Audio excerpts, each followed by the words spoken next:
All right, guys, so let's continue on with Medea. So Jason actually came in. This is video 3. Jason came into the mix, and now he heard what happened. He heard about Medea's bitterness, and he heard that the king has sent her into exile. So him being a just man, so the king Creon told Medea, you gotta leave because I'm afraid of you now. I'm afraid you're gonna want to harm my daughter. So Jason heard about it, and Jason came back from off his throne as the new prince to, I guess, justify himself. So that's where we ended off the last video. So the chorus said, the fiercest anger of all, the most incurable is that which rages in the place of dearest love. So Jason responds, I have to show myself a clever speaker, it seems. This hurricane of recrimination and abuse calls for good seamanship. I'll furl all but an inch of sail and ride it out. To begin with, since you build to such a height your services to me, I hold that credit for my successful voyage was solely due to Aphrodite, no one else divine or human. I admit you have intelligence, but to recount how helpless passion drove you then to save my life would be invidious, and I will not stress the point. Your services, so far as they went, were well enough, but in return for saving me, you got far more than you gave. So he's responding to Medea because Medea had saved him. She even left her hometown to be with him. She left the only place she ever knew, and she saved him. And remember when she was in the last video when she was speaking, she was reminding him everything he did and how could he betray her. So he's saying, but in return for saving me, you got far more than you gave. Ooh. So allow me in the first place to point out that you left a barbarous land to become a resident of Hellas. Here you have known justice. You have lived in a society where force yields place to law. So where force, human nature, you know, respects law. Moreover, here your gifts are widely recognized. You are famous. Now she's ashamed now, pretty much. So you left a barbarous land. If you still lived at the ends of the earth, your name would never be spoken. Personally, unless life brings me fame, I long neither for hoards of gold nor for a voice sweeter than Orpheus. Well, you began the argument about my voyage, and that's my answer. As for your scurrilous taunts against my marriage with the royal family, I shall show you that my action was wise, not swayed by passion and directed towards your interests and my children's. No, keep quiet. When I came here from Iolcus as a stateless exile, dogged and thwarted by misfortunes, why, what luckier chance could I have met than marriage with the king's daughter? Could I It was not, as you resentfully assume, that I found your attractions wearisome and was smitten with desire for a new wife, nor did I especially want to raise a numerous family. The sons we have are enough. I'm satisfied, but I wanted to ensure first and the most important that we should live well and not be poor. I know how a poor man is shunned by all his friends. Next, that I could bring up my sons in a matter worthy of my descent, have other sons, perhaps as brothers to your children, give them all an equal place, and so build up a closely knit and prosperous family. You need no more children, do you? While I thought it worthwhile to ensure advantages for those I have by means of those I hope to have. Was such a plan then wicked? Even you would approve if you could govern your sex jealousy. But you women have reached a state where, if all's well with your sex life, you've everything you wish for. But when that goes wrong, at once all that is best and noblest turns to gall. If only children could be got some other way without the female sex, if women didn't exist, human life would be rid of all its miseries. He kind of has a point for men, though. Men would probably not be striving so much if there was no women. I think it's funny. So, your sex jealousy. So, chorus comes in after Jason's silly words. So, Jason, you have set your case forth very plausibly, but to my mind, though you may be surprised at this, you are acting wrongly and thus abandoning your wife. Medea, no doubt I differ from many people in many ways. To me, a wicked man who is also eloquent seems the most guilty of them all. He'll cut your throat as bold as brass because he knows he can dress up murder in handsome words. He's not so clever after all. You dare outface me now with glib high-mindedness. One word will throw you. If you were honest, you ought first to have won me over, not got married behind my back. Jason, no doubt if I had mentioned it, you would have proved most helpful. Why, even now you will not bring yourself to calm this raging temper. Medea, that was not the point, but you're an aging man, and an Asiatic wife was no longer respectable.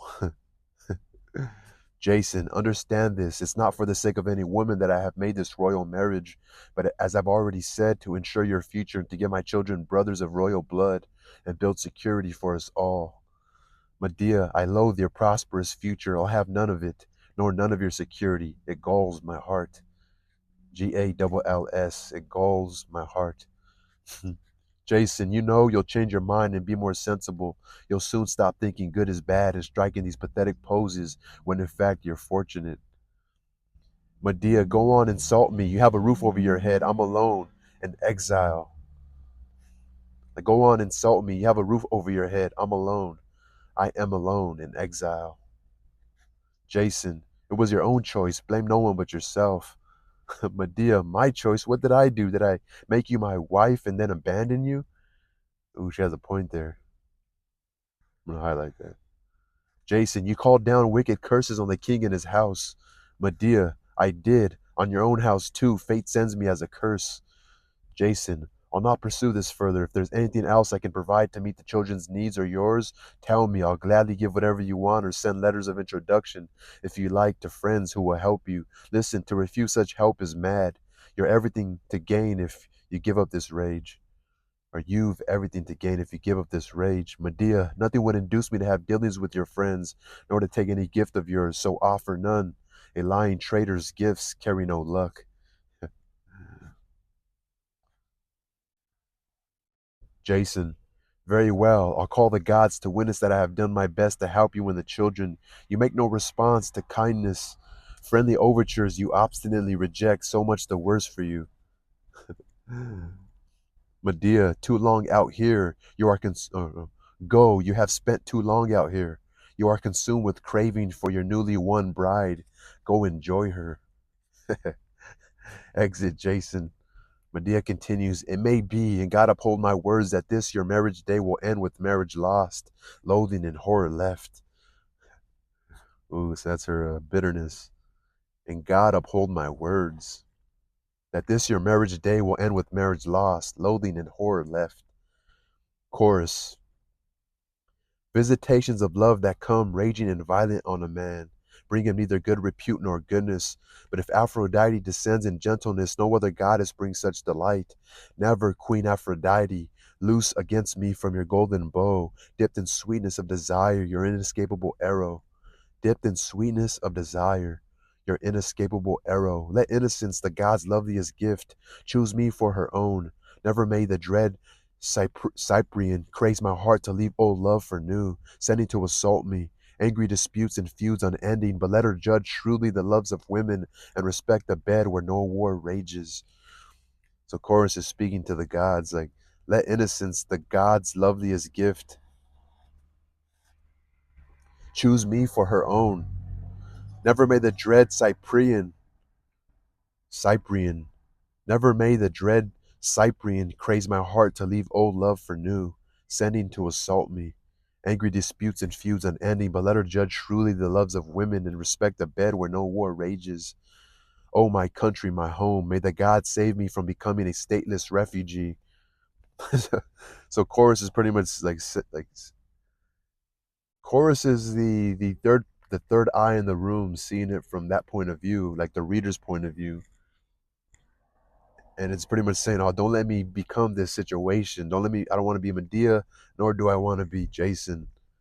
Oh, my country, my home, may the gods save me from becoming a stateless refugee, dragging out in an intolerable life in desperate helplessness. That is the most pitiful of all griefs. Death is better. Should such a day come to me, I pray for death first. Of all pains and hardships, none is worse than to be deprived of your native land. This is no mere reflection derived from hearsay. It is something we have seen. You, Medea, have suffered the most shattering of blows, yet neither the city of Corinth nor any friend has taken pity on you. May dishonor and ruin fall on the man who having unlocked the secrets of a friend's frank heart, can then disown him. He shall be no friend of mine. Enter Aegeus. So we have a new character, Aegeus. Aegeus? We'll call him Aegeus. So yet neither the city of Corinth nor any friend has taken pity on you. May dishonor and ruin fall on the man who, having unlocked the secrets of a friend's frank heart, can then disown him. So right here she was referring to Jason and the friend being Medea, like getting her to open up her heart and to love you, and then for you to just betray her. So Aegeus, all happiness to you, Medea. Between old friends there was no better greeting. Medea, all happiness to you, Aegeus, son of Pandion the wise. Where have you come from? So Aegeus, son of Pandion the wise. So Aegeus, from Delphi, from the ancient oracle of Apollo. Medea, the center of the earth, the home of prophecy. Why did you go? To ask for children, that my seed may become fertile. That was Aegeus's response. Medea, why? Have you lived so many years childless? Aegeus, childless I am, so some fate has ordained. Medea, you have a wife or not? Aegeus, I am married. Medea, and what answer did Phoebus give you about children? Aegeus, his answer was too subtle for me or any human interpreter. Medea, is it lawful for me to hear it? Aegeus, certainly, a brain like yours is what is needed. Medea, tell me, since you may. Aegeus, he commanded me not to unstop the wineskin's neck. He commanded me not to unstop the wineskin's neck. Meaning like to close the bottle, because the wineskins where they keep alcohol. So is he saying telling you to drink? So Medea says, yes, until when? Aegeus, until I came safe home again. Medea, I see. And for what purpose have you sailed to Corinth? Aegeus, you know the king of Trozen, Pythias, son of Pelops? Medea, yes, a most pious man. Aegeus, I want to ask his advice about this oracle. Medea, he is an expert in such matters.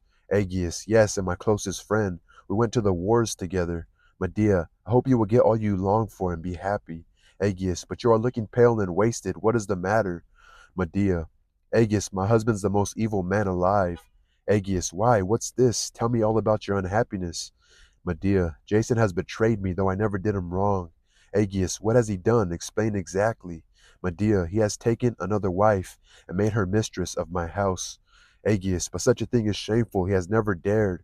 Medea, it is so. Once he loved me, now I am disowned. Aegeus, was he tired of you, or did he fall in love elsewhere? Medea, oh, passionately. He's not a man his friends can trust. Aegeus, well, if, as you say, he's a bad lot, let him go. Medea, it's royalty and power he's fallen in love with. Aegeus, what? Go on. Who's the girl's father? Let me highlight some of this stuff. It's royalty and power he's fallen in love with.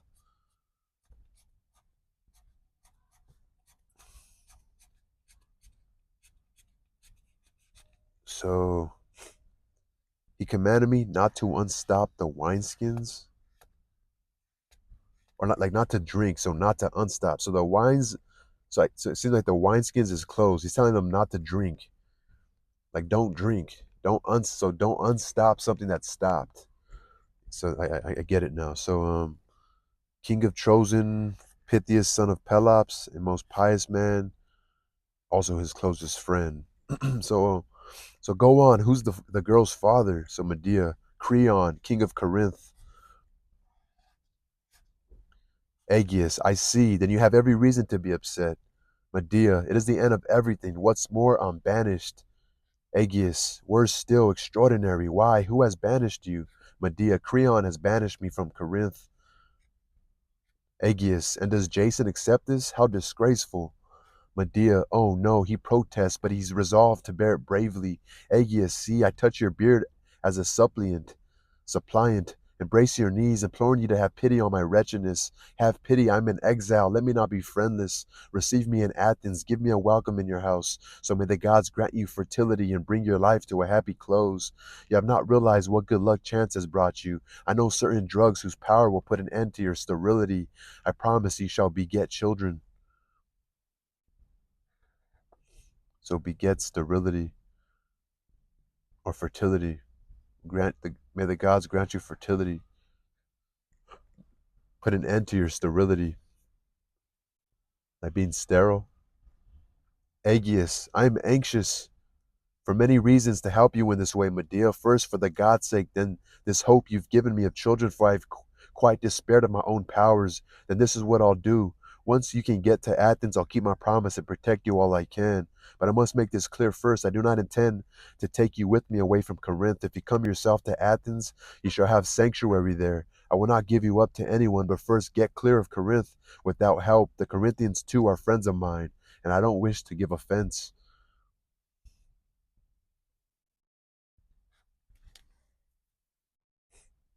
So Medea, so be it. Now confirm your promise with an oath, and all is well between us. Aegeus, why do you not trust me? What troubles you? Medea, I trust you, but I have enemies, not only Creon, but the house of Peleus. Once you are bound by oaths, you will not give me up if they should try to take me out of your territory. But if your promise is verbal and not sworn to the gods, perhaps you will make friends with them and agree to do what they demand. I've no power on my side, while they have wealth and all the resources of a royal house.